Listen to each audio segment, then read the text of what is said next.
유성님, 김용민 의원님을 모십니다.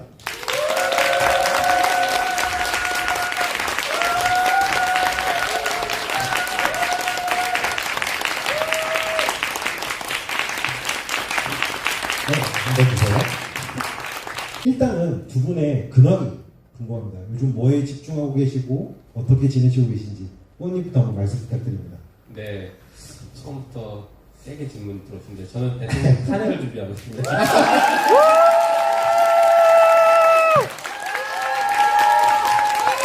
더 이상의 패배는 없다. 윤석열 탄핵!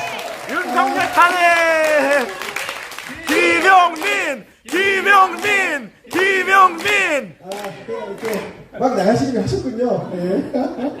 다음 총선에 돼야지 되는데, 네. 그렇다면 탄핵을 준비하고 계신다고 합니다. 네. 그런 질문도 많았는데요. 그러면 윤석열은 무슨 일을 하고 계시죠?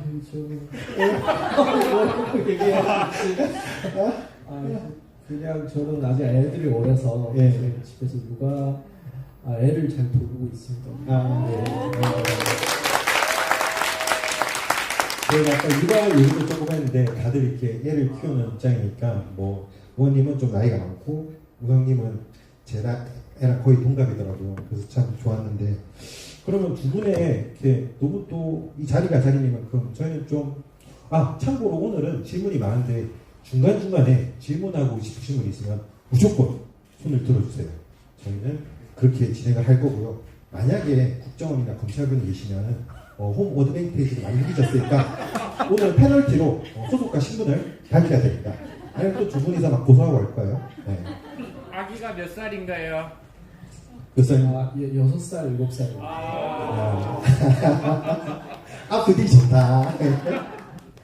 두 분의 삶의 낙은 요즘 어떤 건지 궁금한데요? 그러고 보니까 마침 이 질문 나왔으니까 어떤 식으로 요즘엔 스트레스를 풀고 김용민 의원님 같은 경우는 저희가 이제 활동하는 걸 많이 보지만 요즘에 뭐 변호사 부패법이나 육아휴직 이런 걸 많이 보는데 어떻게 스트레스 풀고 낙이 뭔지 궁금합니다. 네, 저는 원래 이제 스트레스 풀거나 제 취미는 음악 듣는 건데요.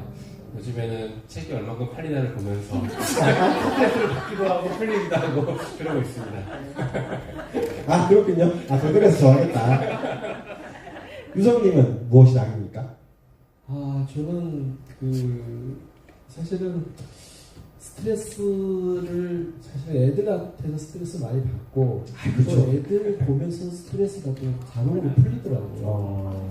사실은 막 사건 할 때 엄청 그때 파이팅이고 막 싸워야 되고 막 목숨 걸고 싸워야 되고 막 겁도 없고 그랬던 시절이 있었는데 가족들이 생기니까 이제 아무래도 가족들에게 좀 더 집중하게 되고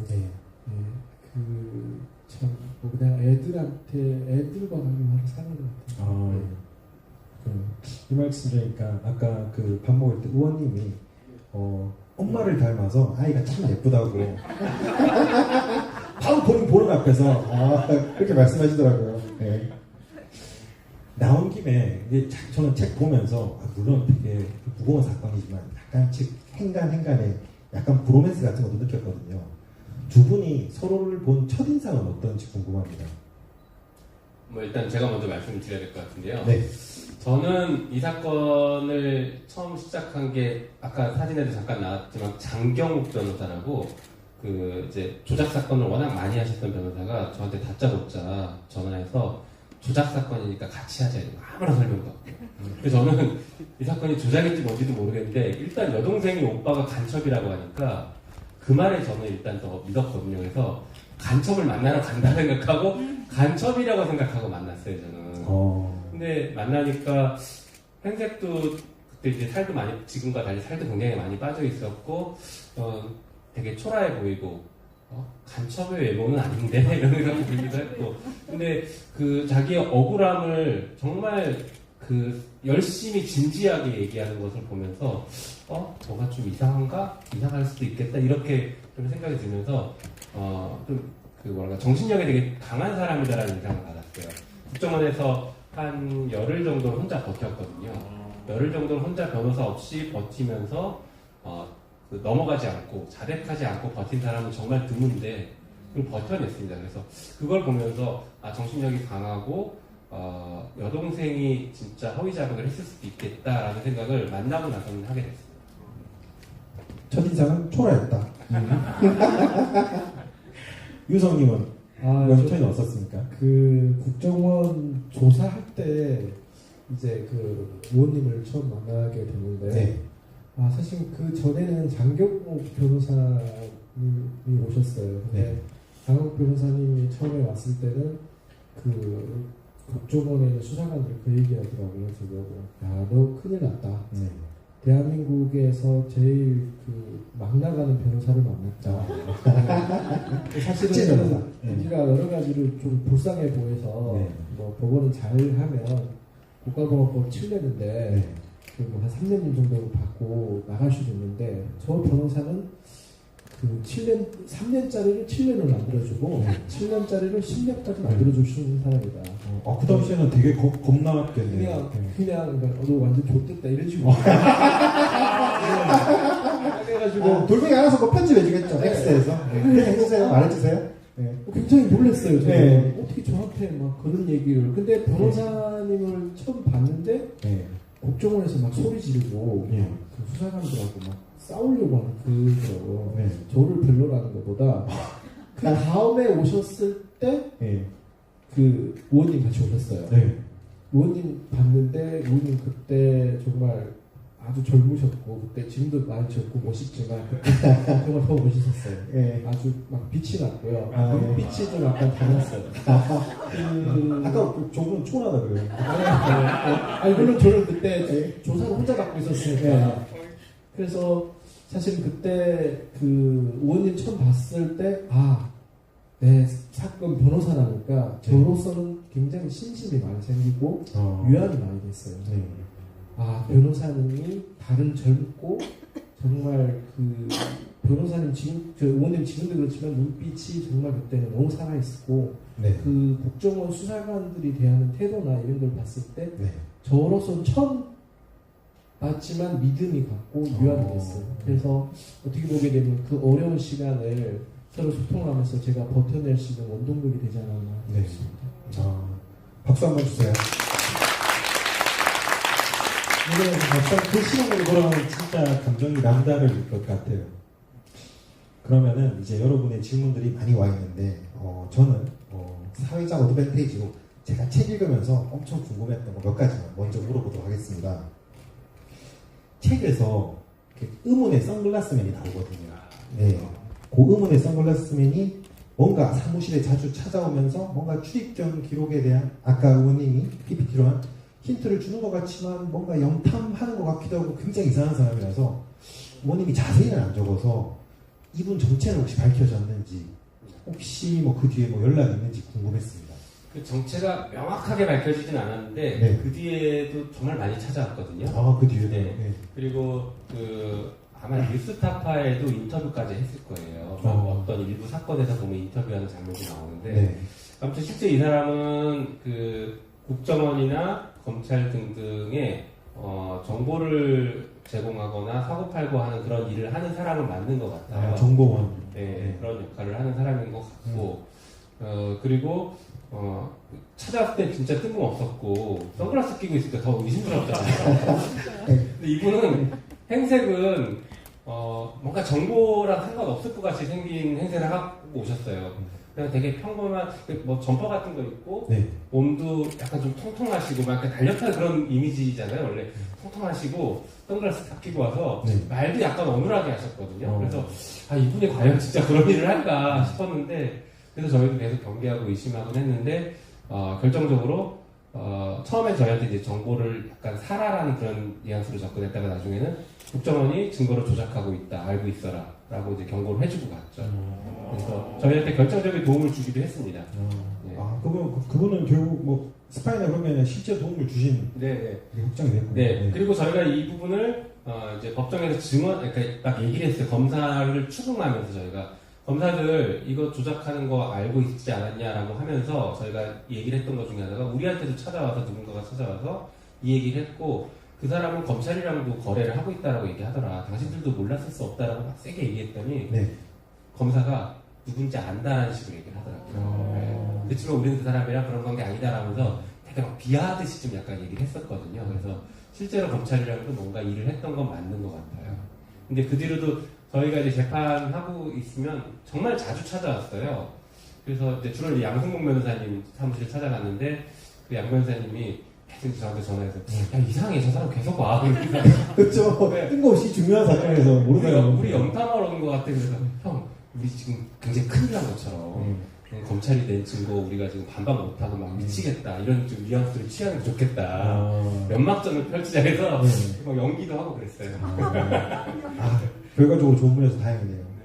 검찰 얘기가 나왔으니까 두 분께 이제 공통적으로 드리고 싶은 질문인데, 유성님 같은 경우에는 이제 가족이 고문을 당하고, 뭐 본인도 이제 당하면서 그 과정에서 이제 어떤 식으로 그걸 당하면 버티는지 저는 되게 궁금했거든요.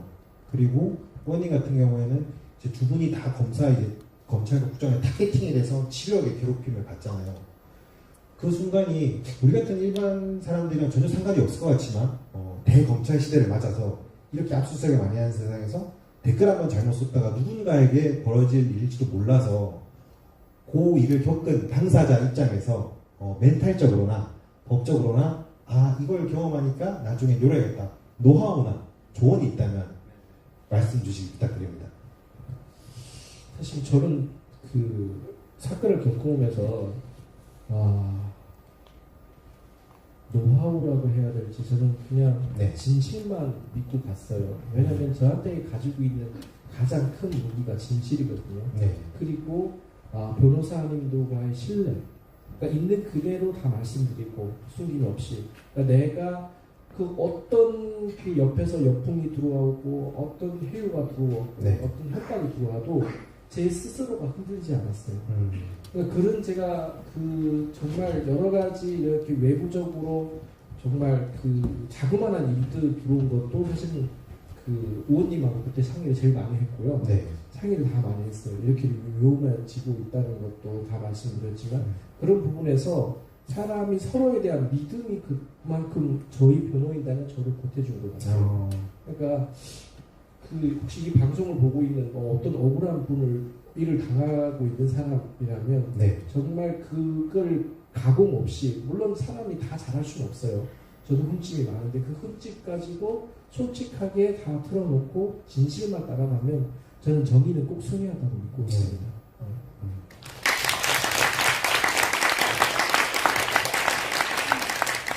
진짜 이 사건은 진실에 기초하지 않았으면 저희도 이렇게 당당하게 변호 못했을 거고 당당하게 버티지 못했을 건데 그 정말 저도 전적으로 동감합니다. 그리고 한편으로 저는 이제 개인적으로는 제가 되게 긍정적이고 낙천적이에요. 막 공격이 들어와도 잘 되겠지, 무죄 나오겠지, 뭐 이기겠지, 뭐 약간 이런 게 있거든요. 그래서 일단 그 타격을 좀 덜 받는 그런 게 있어서 선천적으로 그걸로 조금 버틴 것도 있고요. 그리고 또 한편으로는 이런 것도 있습니다. 오히려 저쪽에서 강력한 힘으로 공격을 할 때 공개적으로 맞대응하고 공개적으로 그걸 먼저 치고 나가버리면 저쪽에서 공격하는데 오히려 좀 힘이 꺾이고 얘기가 꺾이거든요. 그래서 저는 뭔가 있을 때 막 공론화시키고 하는 것들을 오히려 좀 적극적으로 했던 것 같기도 해요. 그래서 유성 사건을 같이 했을 때에도 이거 먼저 공론화시켜야 된다, 이거 먼저 우리가 치고 나가야 된다, 뭐 이런 일들도 같이 상의하면서 또 많이 했었어요. 그리고 사실 유성 씨가 이제 그 자기 사건을 하면서 이 사건 변호하는 게 일반적인 사건 변호랑 달리 정말 영화처럼 드라마처럼 되게 현실에서 보기 어려운 방식의 변호를 많이 했는데 나중에 웬만한 변호사보다 더 이제 아이디어가 많아요. 그래서 이거는 이런 방식으로 해야 돼. 저희가 그때 아마 책임 나오는데 법정에 저울을 들고 가서 막 무게를 재고 검찰이 그 증거를 실시간으로 깼던 적이 있거든요. 근데 그 유우성 아이디어예요.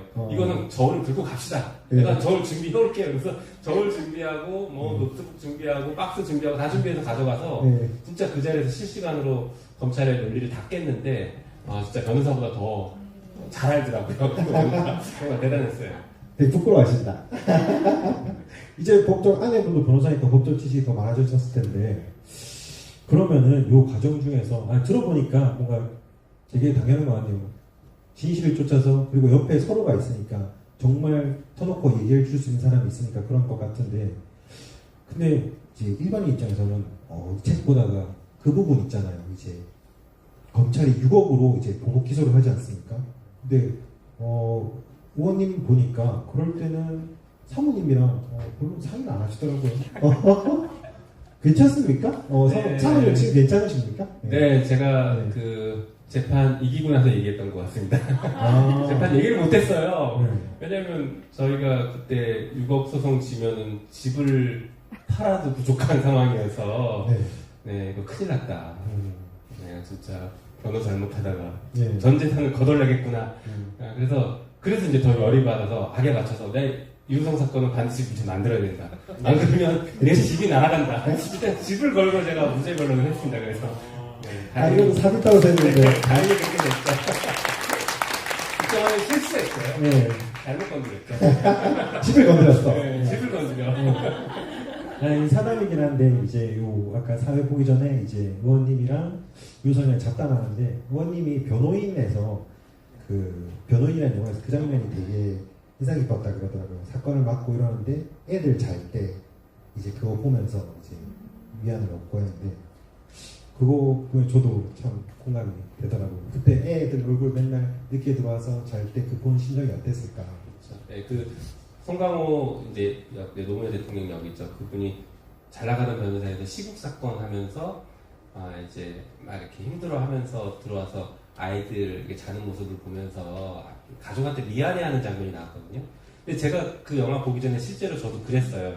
6억을 지금 소송을 당해서 집을 날리게 생겼어. 집에 가서 애들한테 이렇게 쳐다보면서 야 아빠가 집 날리게 생겼다. 이러고 있는데 그 장면이 영화에서 나와서 그게 너무 공감이 되더라고요. 그랬었던 적이 있었습니다. 사실 그 제 사건이 네. 그 굉장히 1심 때부터 정말 일반 사건의 몇십 배, 몇백 배로 많이 힘들었어요. 조작한 사건이고 그 어떻게 보게 되면 그 국정원과 검찰을 나라를 상대한 사건이잖아요. 네. 언론까지 엄청 예. 도왔죠. 그때 제가 기억하기에는 일주일에 재판이 한 번, 두 번씩 계속 고정적으로 열렸어요. 네. 그러니까 변호사님들이 우리는 변호사님 그때 6분이 계셨는데 변호사님들이 서로 그 자료를 정리하고 하는 게 변호사님들이 제 사건 이외에는 다른 사건을 할 수가 없었어요. 네. 할 시간도 없었어요. 왜냐하면 우리가 너무 우리를 공격하는 게 너무 많았어요. 언론에서 공격하죠. 검찰에서 공격하죠. 심지어 보수단체에서 막 그 변호사 사무실에 찾아가서 시위를 하죠. 그렇죠. 근데 핏게 뜨고 막 간첩이라고 예, 예. 막 엄청 하죠. 그러다가 간변이라고 했죠. 간변. 그렇죠. 예.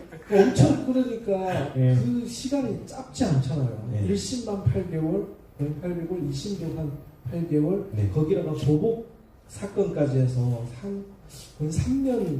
2, 3년을 그렇게 변호사님들이 고생을 했거든요. 네. 참 그때 저는 너무 항상 지금도 그 마음이 들지만 너무 항상 마음이 그때를 네. 생각하면 자기 생계를 다 내려놓고 네. 그때 제 사건이 정말 매진하고 네. 그 시간이었습니다.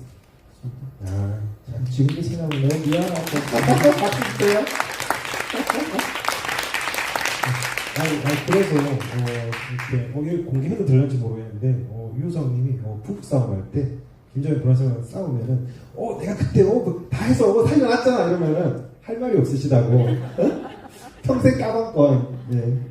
변호인과 결혼하는 게 이렇게 위험합니다. 힘들었던 순간이 나온 김에 이거는 정민철님 외에 많은 분들이 해준 질문이신데요. 두 분이 사건 진행하면서 가장 견디기 힘들었던 순간이 언제인지 궁금합니다. 라는 질문입니다. 의원님부터. 네. 뭐 사실 조금 전에 얘기 나온 것 같긴 한데 그 국정원으로부터 고소당하고 그 다음에 6억 손해배상 청구 당했을 때가 잠깐 한 얼마 동안은 저도 좀 힘들더라고요. 왜냐하면 제가 그 전에는 뭐 금융사건 이런 거 M&A 뭐 이런 것들 하면서 이제 일종의 전문 분야를 만들면서 이제 그 돈을 잘 벌자라는 이런 변호사였다가 어느 순간 시국 사건을 해서 사건들이 좀 떨어져 나가기 시작하고 이제 수임이 잘 안 되고 있는데 갑자기 이제 난생 처음 제가 직접 이제 피고가 됐고 피고소인이 됐잖아요. 야, 그러니까 이게 약간 현타 온다 그럴까? 그렇죠. 네, 그러기도 하고, 이게 잘못하면 내가 진짜, 뭐 벌금 이상, 형을 받거나, 네. 뭔가 좀 잘못될 수도 있겠다, 이 생각이 드니까, 약간 좀 두려움도 있지만 되게 기분이 나쁘더라고요. 네. 그래서 찜찜한 것도 있고. 그리고 가족이 있으니까. 그렇죠, 예. 그래서 그런 것들도 있었고, 또 한편으로는, 국정원 하면은, 대한민국에서 막연한 공포감이 있잖아요. 법을 지키지 않고, 법 이외에 나쁜 짓도 할 수 있는 정보기관이다 이렇게 생각을 하잖아요. 그리고 실제로 이 사건에서 되게 중요한 역할을 했던 이화 씨라는 사람의 그 직장에 찾아가서 막 욕하고 막 면담 요구하면서 장경욱 변호사는 욕설 배틀을 했던 공개된 장소에서까지 그런 짓을 했기 때문에 이 사람들이 해코지를 할 수도 있지 않을까? 이런 생각이 자꾸 들더라고요. 그래서 제가 교통사고 같은 것도 되게 이제 조심하려고 했고, 실제로, 이 사건 하면서 이제 그 무렵쯤에, 그래서 사실은 무리해서 차도 외제차로 바꾸고 네. 했었는데, 타이어에 펑크가 3번 연속 났습니다. 왜 났는지 모르겠지만, 네, 제가 그때 그래서 일부러 타이어에 펑크가 나면 이게 경고등이 뜨는 그런 차를 샀거든요, 일부러. 고쳤는데, 하루 있으니까 또 뜨고, 하루 있으니까 또 뜨고. 알고 봤더니 그 타이어의 못 같은 게 엄청나게 많이 박혀 있었던 거예요. 그래서 정말 깜짝 놀랐고 좀 겁이 나긴 하더라고요.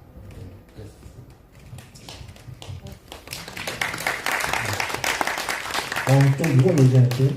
그럼 유성님은 가장 힘들었던 순간? 저는 그 위기가 한 2번 정도가 굉장히 많이 힘들었어요. 첫 번째는 이제 혼자서 처음에 이제 국정원에 그 긴급으로 체포됐을 때 네. 변호사님 한 분 없고 아무도 없이 혼자서 조사를 받아야 되는데 그야말로 그 인권 자체가 논의할 수도 없고요.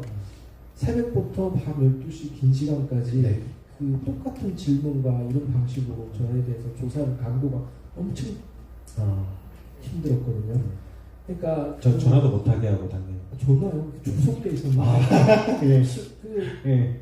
구속된 첫날에 이제 그 국정원에 실려갔는데 저는 이제 특수간첩이라 수갑도 2개 차야 되고요. 포성줄도 파란 줄이에요. 그것도 다르군요. 네, 달라요. 그래서 그 차도 단독이고 그다음에 독방에 같이 해야 되고 방도 그냥 일반 방이 아니라 CCTV가 2대씩은 걸려있는 그런 방이에요. 병원에서 보면 정말 중범죄자. 네.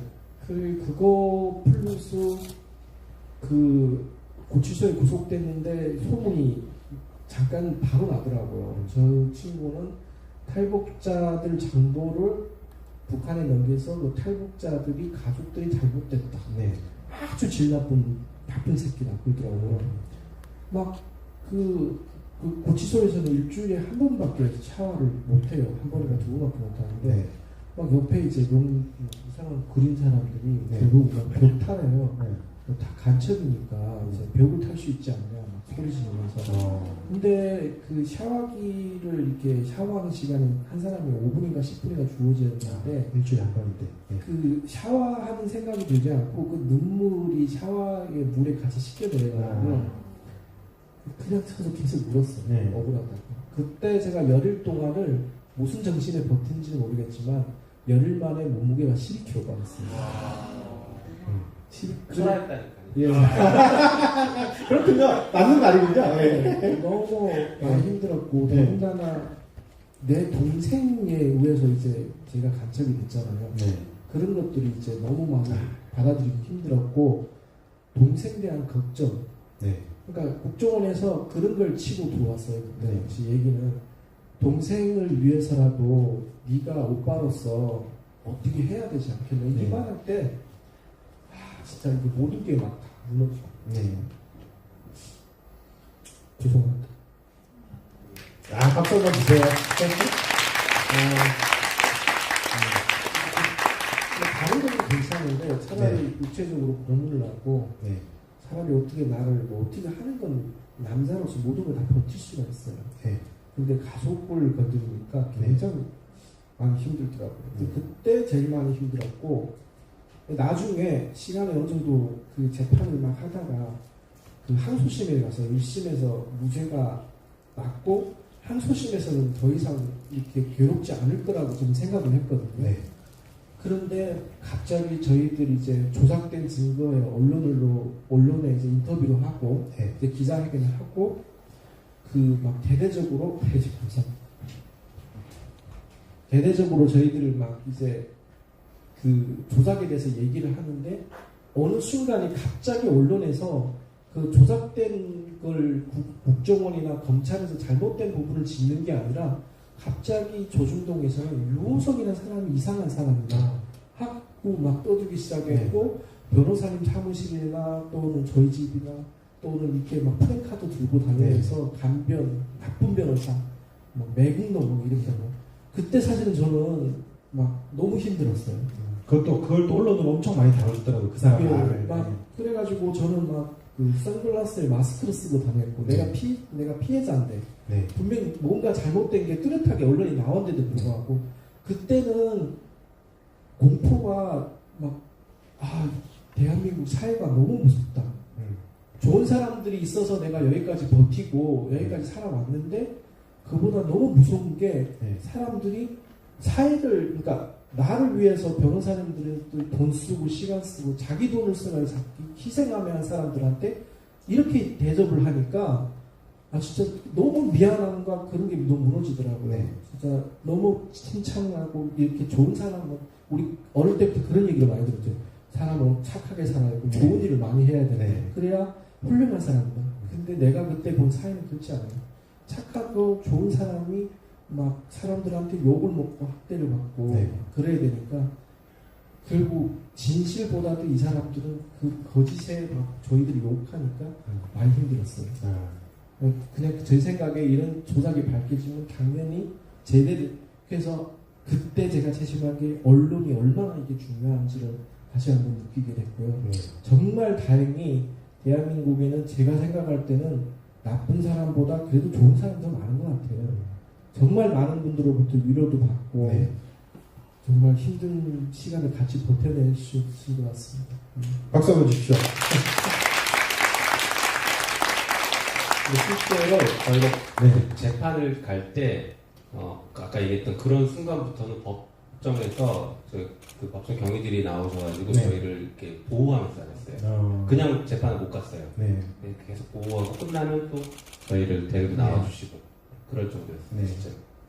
시간이 없어서 이건 다 안 읽으려는데 이렇게 분위기가 이렇게 약간 무거워져서 독자분들 의견으로 주신 거 한번 몇 개 읽어볼게요. 유우성님, 고렵고 힘든 수단을 잘 버텨주셔서 정말 감사합니다. 대한민국 국민으로서 너무 감사드립니다. 그리고 의원님, 이거는 참고로 최문정님, 김혜정님, 김시현님 여러분들이 다 남겨주신 의견들인데요.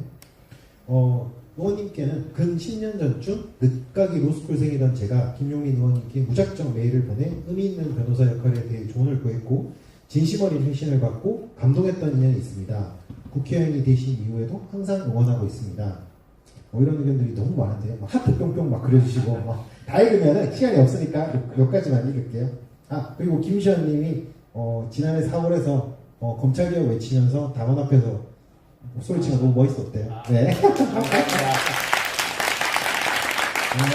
유희성님 말씀하시는 거 보니까 재선돼야 되겠어요. 네. 거의 집중해 주세요. 네.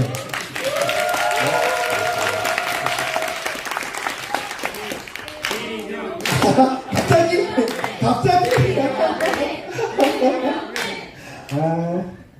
근데 아마도 딴 얘기긴 하지만 다음 총선 전에 아마 한번 지금 이제 또 몇몇 의원이 타겟이 돼서 하고 있잖아요. 분명히 한번 들어올 거예요. 그때도 한번 잘 좀 지켜봐 주십시오. 아주 파렴치범으로 볼 것 같아요. 뭐가 그런지 아직 모르겠습니다만 들어올 것 같습니다. 네. 그때 한번 유성님이 당한 것처럼 또 올 텐데 그때 사람들이 막 맞으면 긴가민가 하고 이렇게 사람들이 떠나면 그게 참 견디기 힘들거든요. 우리 너무 잘 알잖아요. 이 장소의 의미도 잘 알고 그럴 때 한번 잘 봐주십시오. 걱정 마세요. 걱정 마세요. 그러면은 또 책에서 쓰여져 있지 않는 비하인드 스토리들도 많을 거 아닙니까? 그래서 김용민 의원께서는 중국에 4차례나 사비로 왔다 갔다 하시면서 그 순간에 많은 일들이 있었을 것 같고 유성님도 재판 과정에서 공개하지 못한 많은 일들이 있었을 것 같은데 이왕 여기 오신 거 비하인드 스토리 하나씩은 좀 풀어주십시오. 네. 사실은 비하인드 스토리로 이유성 씨와 그 이제 배우자인 그 러브 스토리를 풀려고 했는데 저는 뭐 이제 본인이 풀라고 하고요. 아까 사진으로 저는 이제 대체하고 이제 중국 출장 말씀하셨으니까 제가 중국 출장 4번 갔는데 마지막 4번째 빼고는 3번 다 굉장히 험난했습니다. 네. 그래서 뭐 책에도 일부 쓰긴 했는데 이제 쓰지 않은 내용을 말씀드리면 아까 저 첫 추정 60분 그 팀이랑 같이 중국에 이제 그 출장 갔을 때가 이제 3번째 출장인데요.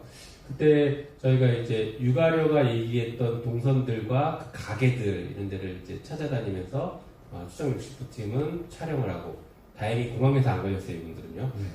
공항에서 안 걸려서 촬영을 이제 했죠.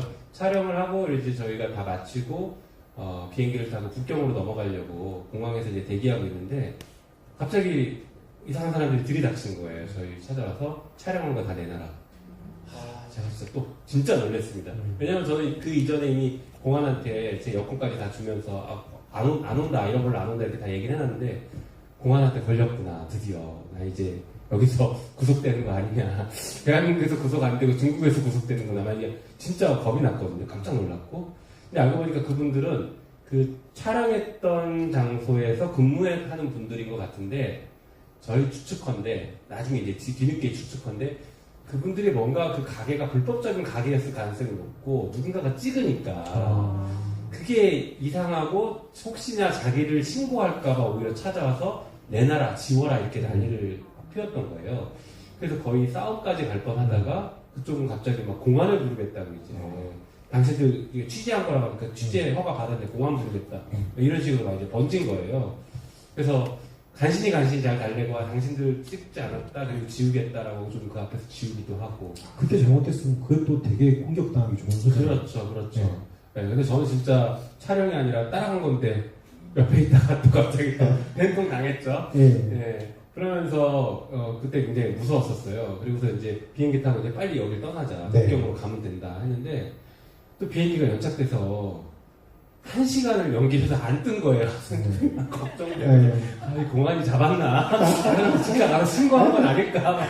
걸어가겠다고. 5만 가지 생각이 들더라고요. 그러다가 비행기가 뜨니까 그때 진짜 안심해서 와 정말 그때 그 한두 시간이 저는 약간 지옥 같았습니다. 그렇겠네요. 차마 책에는 못 쓰겠고 그랬습니다. 네. 유성님은 정말 많을 것 같아. 그 재판이 시작되고 이제 제가 이 책에는 이제 내용이 안 나와 있는데 그 이제 구치소에서 저희들 이 변호인단이 만들어지고 사건을 저희가 막 열심히 막 진행되고 저희들이 그 조작된 증거를 막 찾아왔을 재판할 때 한 국정원에서 수사관이 교도소를 찾아왔더라고요. 그러니까 저는 분명 그 이제 재판을 받고 있는 사람이니까 사실 검찰에서 저를 불렀지 국정원에서 더 이상 저는 찾으면 안 되거든요. 찾는 것 자체가 불법이에요. 근데 찾아와서 면담실에서 저를 면담을 하겠다는 거예요. 만나서 그래서 그때 그 갑자기 뭐 예견 없이 오잖아요. 예견 없이 저는 이제 저희 그 구치소 방에서 안 나가려고 버텼죠. 근데 그 이제 구치소의 교도관들인데 그 보호 관찰 뭐 이런 교도관이더라고요. 저를 거의 그때 와서 엄청 오래 설득했어요. 근데 다행히 교도소에서는 아니 그분은 설득할 그게 없는데 전혀 없어요. 전혀 없는데 그래도 그 사람들이 먼 데서 왔고 잠깐 와서 얘기를 하면 좋지 않겠나. 근데 저는 알았어요. 왜냐면 나가면 그 사람들이 뭔가가 들고 와서 저한테 딜을 하든지 해용을 하든지 뭔가를 가지고 온 거예요. 그때 당시. 그래서 그때 제가 왜냐면 변호사님들하고 바로바로 만날 수는 없거든요. 구치소에 구속돼 있는 상태니까. 그 후에 그런 일이 있었다고 변호사님들한테 또 말씀을 드렸어요. 그래서 아마 재판에서도 아마 그런 부분들이 반영이 되는 것 같아요. 이제 피고인이나 증인들을 찾아가서 괴롭히지 말라 수사관들이. 우리는 검찰 쪽으로 정치 요구도 했던 게 있어요. 사실 사건이 진행하는데 이제 아까 그 의원님 말씀드린 것처럼 제 사건에서 아주 중요한 증인들이 있어요. 그래서 그 사람들이 진실을 말하는 게 굉장히 쉽지가 않아요. 검찰이나 국정원이랑 굉장히 무서운 수사기관이잖아요. 그런데 그 중요한 증인이 일하는 회사 가서 막 불러내고 막 공포 주고 그러기도 하고 저한테만 찾아서 그러기도 하고 사실 정말 하지 말아야 될 건 다 하는 거잖아요. 그 이후에도 국정원이 꾸준히 접촉을 하려고 계속 시도를 하셨군요. 예, 그래서 저희들이 검찰 측에라 재판부에다가 정식으로 요청을 몇 번 드렸던 적도 있습니다. 네. 아 정말 지금도 뭐 책에서 실리지 않은 부분들이지만 네. 정말 사건이 지금 돌이켜보게 되면 이렇게도 사건을 할 수 있나 할 정도로 네. 21세기에 이런 사건을 조작하고 이렇게도 할 수 있나 정말 지금 생각하면 너무 공포스럽습니다. 답변을 받은 김에 또 이런 질문들도 많이 들어왔거든요. 김현주님의 많은 분들이 한 질문인데 그 이후에 혹시 하면서 너무 이제 정 떨어지잖아요, 사람이. 이 한국이라는 이 사회에서 받은 핍박 때문에 혹시 한국을 떠나고 싶으신 적은 없었는지가 궁금하고, 그 다음에 문득 유우성님이 대한민국으로 왔을 때 품었던 꿈이나 목표가 궁금하다는 질문이 있었습니다. 네. 사실 저는 한국에 온 게 목표가 딱 하나밖에 없었어요. 의사가 되는 거였어요. 예, 왜냐면 제가 그 북한에서 대학을 졸업하고 병원에 가서 이제 그 누구나 다 대학교 졸업했을 때는 그 꿈이 있잖아요. 네. 그 병원에 일선에 나가게 되면 제가 정말 훌륭한 의사 돼가지고 환자 사용해서 또 외과에 있었거든요. 네. 그런 마음으로 실질적으로 대학병원에 들어가서 일을 하는데 현장은 그렇지 못하더라고요. 그러니까 교과서에서 배운 거는 너무 많이 틀렸고 네. 특히 뭐 여러분도 알다시피 북한이 경제적으로 많이 힘들어서 충분한 약이 없어서 치료가 제대로 안 돼서 사실 수술하다 수술대에서 사람이 돌아가실 때이 있어요. 네. 그러니까 제가 본의 아니게 그런 걸 경험을 해서 굉장히 그때 많이 힘들어했어요. 네. 그러던 찰나에 저랑 북한에서 학교로 같이 다니는 친구가 먼저 한국에 탈북을 한 거예요. 우연한 기회에 그 친구하고 전화 통화를 했는데 그 친구 하는 얘기가 야 여기 와보니까 천국이더라. 그리고 우리가 북한에서 드라마를 몰래 봤는데 그게 다 사실이더라. 네. 오히려 그보다 더 좋기도 해. 아. 그래서 우리는 어릴 때 한국 드라마를 몰래 많이 봤어요.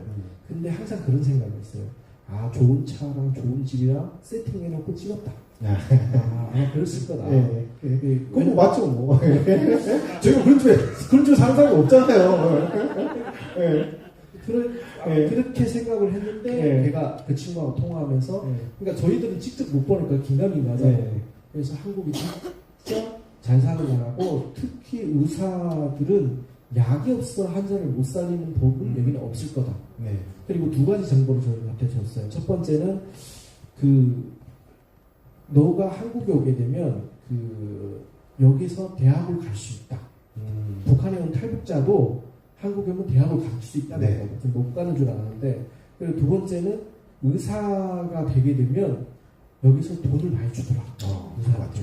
그러니까 네가 오게 되면 충분히 가능하다. 네. 그 고민을 정말 많이 했습니다. 그러다가 사실 제가 집에서 나올 때는 가족들한테 제가 한국 간다는 말을 안 했어요. 네. 왜냐면 부모님들이 저를 어릴 때도 공부시켜가지고 의사까지 시켜놨는데 중간에 도망간다면 가만 안 두잖아요. 그래서 여행을 좀 큰 걸 앞두고도 부모님 그 생각을 하면 앞으로 혼날 것 같은데 생각하는군요. 그래서 부모님한테는 이제 여행이나 이제 실습을 간다고 그때 말씀드리고 한국까지 그때 오게 된 거고요.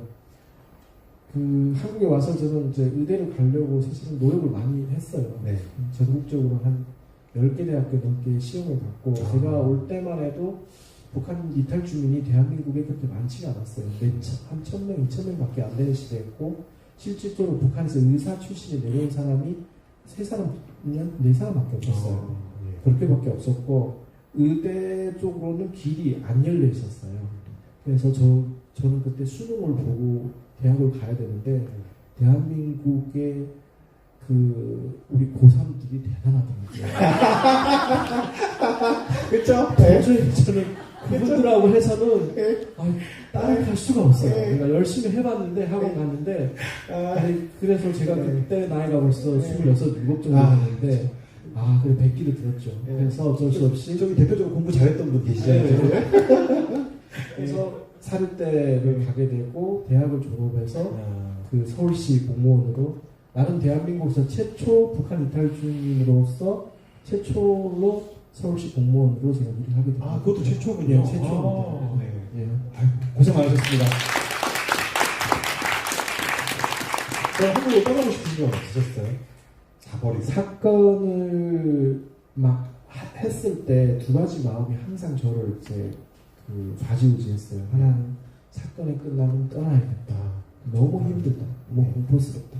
특히 이제 항소심할 때 저에 대해서 막 언론에서 그렇게 실시간으로 정말 세월호 사건이 없었으면 제 사건이 묻혀지지 않았을 거예요. 제가 지금도 너무 생생하게 기억나는 게 4월 15일 날에가 그때 박근혜 대통령이 사과를 했고 그날 오후에 바로 이제 국정원 원장이 사과를 했거든요. 네. 그리고 나서 그 다음날에 세월호가 그 사건이 이제 터졌는데 네. 그 전까지 이제 TV조선에서는 막 자막에서 실시간으로 계속 제 얼굴이 나오고 네. 막 이상하다 간첩이 맞을 수도 있지 않냐 막 이상한 탈북자를 불러놓고 저는 그 사람은 모르는데 그 사람 저를 너무 잘 안돼요. 네. 어릴 때부터 쭉 봐왔는데 인터뷰하고 막. 네. 인터뷰를 하고 걔는 100% 간첩 맞다 이렇게 막 얘기하는 사람도 있고 네. 너무 많이 힘들어요. 그때 그런 마음이 들 때는 나 더 이상 여기서 못 살겠구나 정말 괴로운 마음도 있었고 근데 또 한편을 생각하면 저처럼 이렇게 운 좋은 사람 어디 있어요. 저를 2년 3년 넘게 진짜 변호사님 가족들분들로 저를 다 알고 그 가족분들도 같이 식사도 여러 번 했고 그래서 만났고 또 거의 매일 만났어요 변호사님. 사건이 나면 아마 변호사님도 그렇게 매일 만나는 그 사건이 없을 거예요. 그렇죠. 돈 엄청 줘야 되는데 그러면. 그 밤늦게까지 같이 이렇게 그 사건만 아니라 저에 대한 모든 걸 변호사님들을 다 같이 상의하고 같이 진행하고 그리고 심지어 제 동생이 나왔을 때는 변호사님 집에서 이제 그 국정원에서 쫓겨다녀야 되니까 변호사님 집에서 케어를 하면서 이런 것들을 보면서 진짜 우리 부모나 내 형제도 못한 걸 변호사님들끼리 해주고 네. 또 그때 뭐 이제 뉴스타파나 그 다음에 시사님이나 이런 기자님들이나 또 그 여러 기자님들이 정말 자기 사건 자기 일처럼 기사를 또 써줬어요. 그런 데서 또 용기를 얻었어요. 아 제가 이런 사람들도 있고 나쁜 사람들 있지만 이런 사람들이라면 같이 살면 뭘 못하겠어요. 그래서 또 한국에서 꼭 살아야 되겠다고 또 생각했고 결정적인 원인은 제 아내를 만나고 박수 한번 주세요. 약간 비하인드 스토리는 비하인드 스토리인데 제가 그때 우울증을 앓았어요. 공황장애가 고 세브란스 병원에서 이제 그 저를 무료로 치료를 받았고 그 치료를 굉장히 오래 밤에 잠을 못 잤고 계속 악몽을 꾸고 하니까 수면제를 굉장히 세게 먹었어요. 그런데 이제 그 나중에 항소심 진행할 때 제 아내를 제가 그 회의에서 처음 봤거든요. 그 표정 좋아하시니까. 예. 근데 그 참 신기한 게 저는 제 아내를 만났을 때 이렇게 변호사님 그때 한 10몇 명이 지원을 왔는데요. 진짜 그 앉은 테이블에서 제 와이프, 제 아내밖에 안 보였어요. 처음 만났는데. 근데 그 사람이 예감이라고 해야 되나? 말 한마디도 안 했는데 그냥 내가 어쩌면 저 여자랑 같이 살 수도 있겠다. 그래서 막 그날에 회의하고 막 변호사님도 열성적으로 토론하고 하는데 아무도 안 들리더라고요. 그래서 사건이 끝나서 그때 회의가 끝나서 그때 그 아내분이 이제 명함을 주더라고요. 정말 고생 많다 하면서 명함 그때 변호사님께 다 받았어요. 근데 그냥 와이프 명함 하나만 그냥 그쵸. 티나니까. 그리고 나서 참 그 아내를 나중에 따로 2번인가 만났어요. 2번인가 따로 만났는데 얘기하자면 너무 길고 아무튼 제가 3번 만에 고백을 했습니다. 물론 거절을 당했죠. 처음에는 이제 이건 그 변호사 대 의뢰인 이렇게 하면 안 된다. 그래서 그때는 제가 막 언론에서 막 중시받고 막 사건이 엄청 막 해서 그때 또 지원한 변호사가 많았잖아요. 제가 주제 넘게 내 사건 하지 말라 그랬습니다. 당신이 안 해도 되니까 그러니까 내가 사건도 힘들지만 거기에다가 당신 변호사님을 보고 있는 게 더 힘드니까 하지 말라 그랬습니다. 그래서 어렵게 그 지금의 아내분으로부터 한 달은 사귀어보자. 그러니까 한 달을 사람을 사귀어봐야 나라는 사람이 좋은 사람인지 나쁜 사람인지 알 수가 네. 있잖아요. 사귀 사람 안 받아주니까 네. 한 달간 시간 달라. 네. 한 달 동안 사건 하면서 이제 만나서 사건도 얘기하면서 이렇게 하면 서로를 좀 알 수 있잖아요. 그래도 아니면 그냥 난 그때 깨끗하게 손을 들겠다. 근데 그때 아내가 굉장히 제가 좀 약간 멋있어 보였나 봐요. 야, 오늘 다 나온다. 그래서 다행히 그때 승낙을 해서 네. 한 달 승낙을 받았는데 네. 그 한 달이 평생 됐습니다.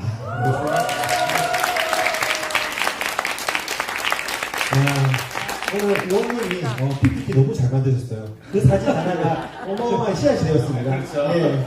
어디에서도 볼 수 없었던 얘기들이 나오고 있네요. 예. 이렇게 요즘 말로 하면은 우리는 유성님이 행복하길 바랬지만 이 정도까지 행복하길 바란 건 아닌데. 그러니까요. 변호사가 그런 변호사는 소회가 없다. 그러니까요. 오늘 사실 시간이 지났는데 저희 조금만 더 해도 괜찮나요? 네. 사실 김용민 의원님 책이다 보니까 질문이 너무 많은데 제가 다는 안 하고 몇 가지만 하겠습니다. 이런 질문이 많았어요. 김재환님의 많은 분들이 남겨주신 질문인데 대통령실에 근무 중인 그 검사 네. 만나보신 적 있으신가요? 그 이후에? 그 이후에는 못 만났죠. 아 그래요? 네. 근데 재판할 때는 뭐 정말 지겹게 싸웠고 네. 그 이후에는 못 만났고요. 그냥 소식만 들었죠. 그 이후에 정직 1개월 징계를 받았는데 네. 대구지검으로 좌천됐죠. 대구고검으로. 네. 그 무렵에 또 한 명의 대구고검 좌천된 사람이 있었습니다. 그게 바로 윤석열 검사였어요. 둘이 거기서 만났대요. 또 스토리가 또 그렇게 됐군요. 네. 모르겠습니다. 그 인연으로 갔는지는 모르겠지만 거기서 만났답니다. 그리고 밥을 자주 먹었다. 네. 서로 위로하면서 그랬다는 얘기만 비하인드 스토리만 들었습니다. 또 욕설의 수학과 그렇게 굴러가네요. 네. 좌천에서 만나서 지금 청와대에 있고. 네. 그리고 이런 질문도 있습니다. 검사에 대한 질문이 확실히 많았는데요. 뻔히 보이는 조작된 증거를 판사에게 내미는 검사들의 심리는 뭘까요? 조작이 다 들통난 뒤에 그들의 반응은 어땠는지 궁금합니다. 의원님은 그 당시에 법조인들끼리 왜 저렇게까지 하나 하고 따로 이야기하는 비하인드 스토리가 있을 것 같은데 그 썰을 풀어주시면 좋겠습니다. 라는 얘기가 있습니다. 네. 진짜 저희도 이해가 안 됐어요. 그래서 그러니까 검사가 이렇게 빤한 증거를, 조작된 증거를 내고 우리가 조작이다라고 자세하게 설명을 했는데 그 다음번에 또 조작된 증거를 내고 또 반복했기 때문에 진짜 이해가 안 됐거든요. 그래서 저희가 나중에 우리끼리 얘기하면서 그런 얘기를 했어요. 이게 함정일 수 있다. 검찰이 뭔가 우리한테 지금 함정을 파는 거다. 조작된 증거를 내면서 우리한테 함정을 파는 거다. 그러지 않고서 설명이 안 된다. 그 사람들도 바보가 아닐 텐데. 근데 알고 보니까 진짜 바보였어요.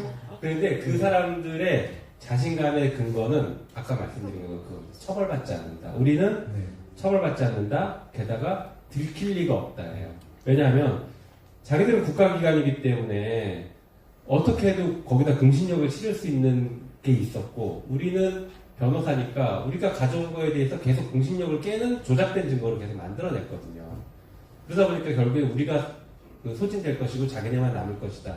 이렇게 생각했던 것 같고요. 게다가 국정원까지 열심히 나서서 영사증명서라는 것들을 계속 해주거든요. 그러니까 과거에도 조작 사건에서 항상 등장했던 게 영사증명서인데 이게 뭐냐면 그 외국에 있는 선양 총영사에 있는 근무하는 국정원 직원이 영사관으로 근무하는데 그 사람은 국정원 직원인지 아무도 몰라요. 국정원만 알지. 그 사람이 자기네가 입증해야 될 거를 확인서를 써줍니다. 그러니까 국정원이 입증해야 될 거 국정원이 확인서를 써주고 그게 외교부가 만들어준 문서로 둔갑하는 거예요. 이걸 증거를 계속 내니까 자신이 있었던 거예요. 우리는 자기들 안에서 돌아가요. 우리 안에서 다 만들어내고 계속 만들어낼 수 있다.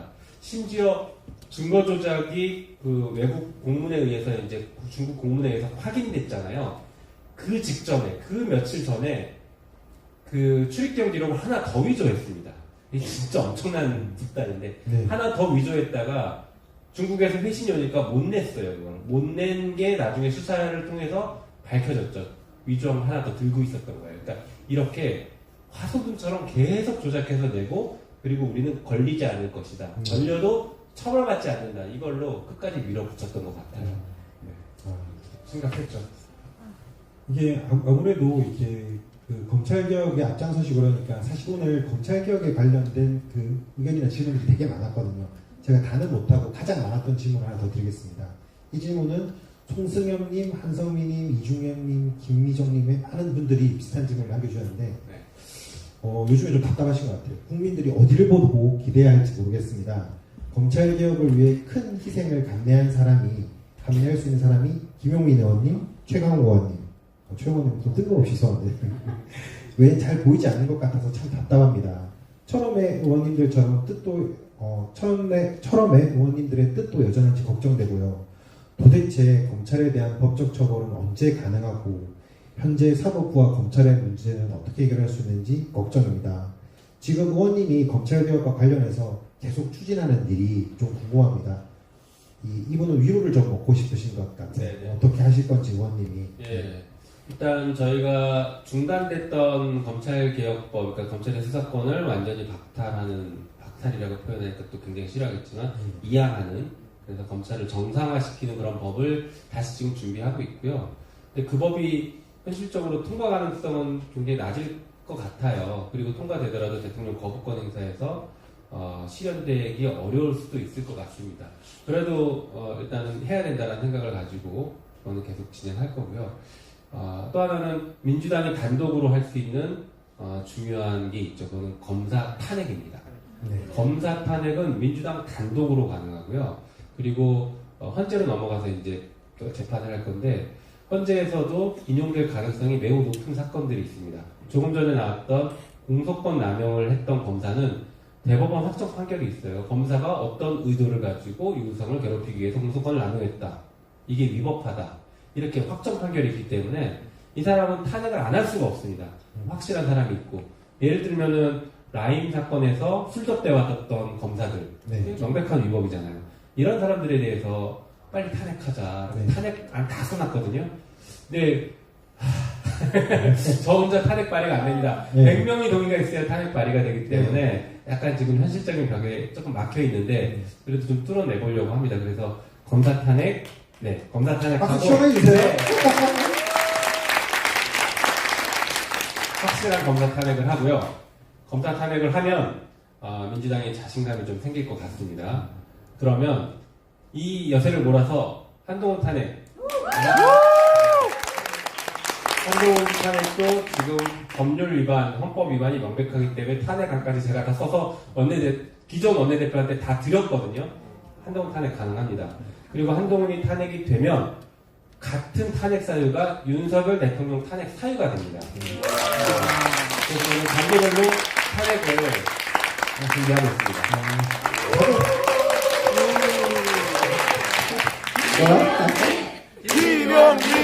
김용민! 저희 출연했는데 돌백에서 돈 들여서 준비했는데 방송 못 나갈 것 같아요. 근데 이런 절대 진행하지 않을 것 같아요. 그래도 의원들이 뜻을 모으면 또 설득해서 갈 수도 있을 거라고 저는 믿고 있습니다. 가능할 수 있습니다.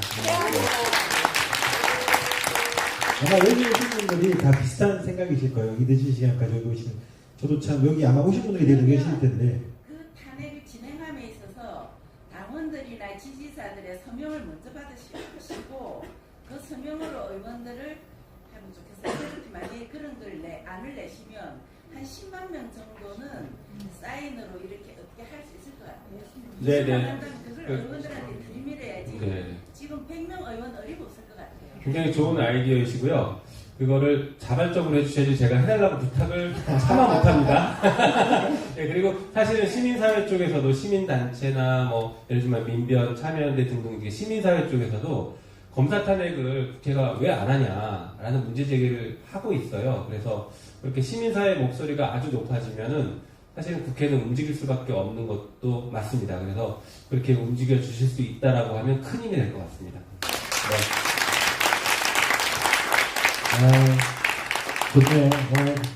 참고로 여기도 모셨겠지만 이선주님, 정윤희님 뭐 이런 분들 많은 의견 주셨어요. 검사가 정치를 못하게, 정계에 들어오지 못하게 하는 법을 만들어주세요라든지 법 남용하는 검찰 탄핵시켜주세요라든지 사실 출발 기념인데 검찰개혁과 탄핵에 대한 얘기가 다르더라고요.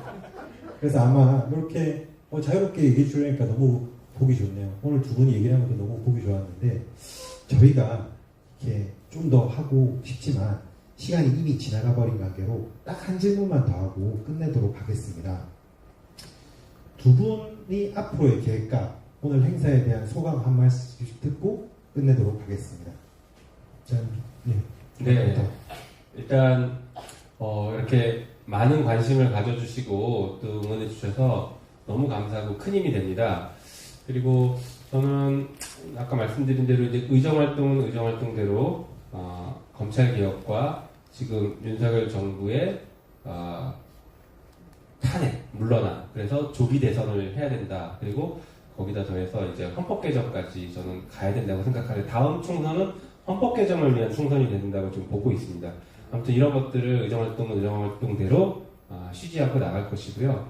또 한편으로 오늘처럼 이렇게 직접 그 시민분들 만나고 독자분들 만나서 대화하는 시간을 조금 더 가져볼 생각입니다. 그래서 네, 조금 더 여기서요. 좋습니다. 이런 기회를 조금 더 만들 테니까 또 많은 관심 가져주시고 또 찾아와 주셔서 많이 질문도 해주시고 응원해주시면 너무 좋을 것 같습니다. 감사합니다. 적극적으로 김용민 의원님보다 착각을 해요. 주변 뉴스 보면은 이제 부패한 검사나 이제 판사들이 변호사를 못하게 하려고 그냥 또 법안도 발의하셨잖아요. 맨날 앞장서 그러니까, 가만 생각, 맞다, 이분이 초선이었지? 그래서, 한 번씩 좀 착각을 해요. 그래서 이게 참, 여러모로 감정이 많이 교차하는데, 내년에 또 밀어주세요. 유선님도 앞으로의 계획과 오늘 소감 한 말씀 부탁드립니다. 일단은 너무 많은 분들이 오시고 네. 관심 가져주신 데 너무 감사드리고요.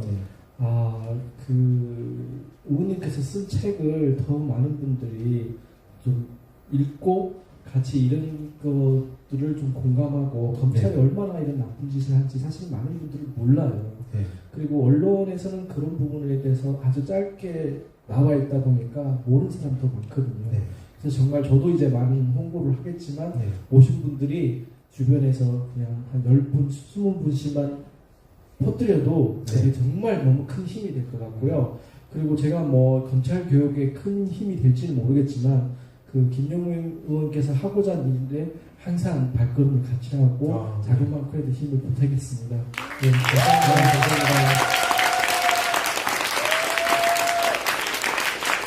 그럼 아쉽지만 오늘 유우성님과 김용민 의원님과의 대담은 시간. 개인적으로 한 말씀만 드리고 1분만. 좋습니다. 네, 말씀해주세요. 국정은 아니시죠? 네.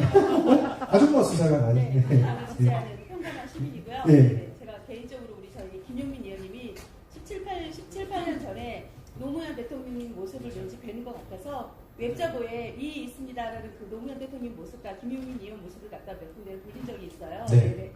그래서 저희가 노무현 대통령님의 그 모습을 그대로, 그 삶을 그대로 살아주시기를, 그리고 개혁에 선봉이 돼서 저희 민주당 지지자들과 시민, 국민이 아닌 시민들에게 큰 힘이 되고 서로가 힘이 되는 사람이 되었으면 좋겠습니다. 그리고 정말 감사드리고요. 개인적으로 이 책을 제가 저희 지역 도서관에 10몇 군데로 제가 저희 가족 이름을 신청을 해서 지역에 알리고 있습니다. 네네.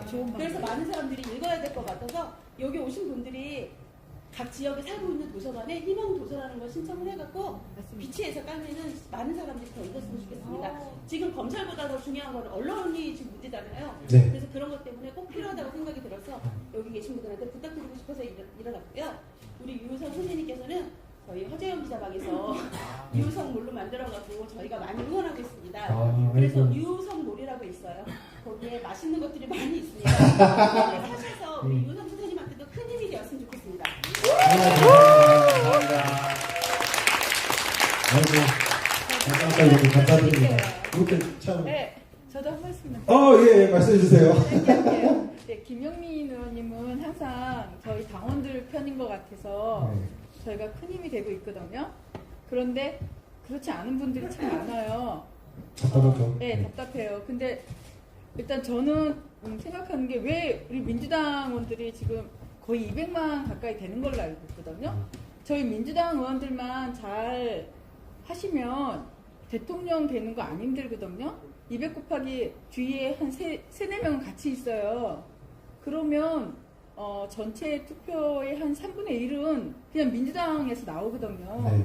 근데 왜 민주당 의원들을 왜 이렇게 소홀히 하시는지, 물론 김용민 의원밖에 없어요. 저희 실망하고 그랬을 때 페북에 달래주시고 유래해주시고 네. 그러시는 거 알고 있는데, 저는 김용민 의원님이 저희하고 이런 자리 많이 갖는 것도 좋지만 박홍근 원 대표 됐잖아요. 네. 그러면 당원들하고 이런 시간 좀 만들어주시면 안 될까요? 인사하시고. 네. 최고위원들도 저희가 밀어서 되셨잖아요. 그러면은 명분을 당원들과 인사하는 시간, 뭐 그런 거 마케팅으로도 많이 쓰거든요. 왜 그런 홍보 마케팅을 안 쓰시는지. 그래서 박홍근 의원님하고 전 얘기를 좀 하고 싶거든요. 네, 박강원 의원님하고, 제가 좀 헷갈렸어요. 박강원 의원님하고 사실 원치 않았지만 되셨잖아요. 근데 되셨으니까 저희는 소통하고 얘기해서 좋은 방향으로 가고 싶어요. 네. 싸우겠다는 거 아니고. 네. 그러니까 그런 시간도 좀 만들었으면 좋겠거든요. 네. 적으로 동의하는 것 같아요. 너무 근데 너무 많은 침을 주신다. 네, 초선인데 죄송합니다. 아니, 그만큼 진짜 너무 답답하니까 말할 데가 없는 것이겠죠. 예. 정말 의원님이 사실 민주당에서도 많이 두드려 맞고 계신데 예. 그래도 이렇게 지지해 주시는 분이 많으니까 정말로 이렇게 편하게 얘기하고 민주당도 같이 얘기하는 시간이 많았으면 좋겠습니다. 그리고 내일 가겠습니다. 아, 예. 네. 알겠습니다. 내일이요. 이제 말씀하실 분 없죠? 끝냅니다. 네. 예. 아쉽지만 시간 관계상 유호성님, 김혜민 의원님과의 대담은 여기까지 하도록 하고요. 우리가 참 이런 사건을 겪고도 허탈하게도 검찰 시대에 살고 있습니다. 우리가 원하던 세상이 이렇게 허접하고 치졸한 세상이었나 생각하면 한숨이 나옵니다만, 그래도 이 지옥 속에서도 끝까지 버티고 이 자리에 계신 유호성님 같은 분이 있고, 그리고 김용민 의원님처럼 함께 비를 맞을 줄 알고 손을 잡을 줄 아는 사람이 있어서, 그래도 우리가 이렇게 거꾸로 돌아가는 세상에서도 그래도 다시 한번 되돌릴 수 있는 힘이 있지 않나 생각합니다. 다시 한번 두 분께 감사의 말씀을 드리고요. 마지막으로 이 남다른 의미를 가진 장소에서 시대의 목격자로서 함께 해주신 여러분들께 가장 깊은 감사를 드립니다. 이 늦은 시간까지 자기 시간을 쪼개서 같이 해주시는 여러분이 있으면 이 유치한 시대가 그렇게 오래 갈 것 같지는 않습니다. 김용민 의원님도 유성님도 여러분도 자주 뵀으면 좋겠습니다. 감사합니다.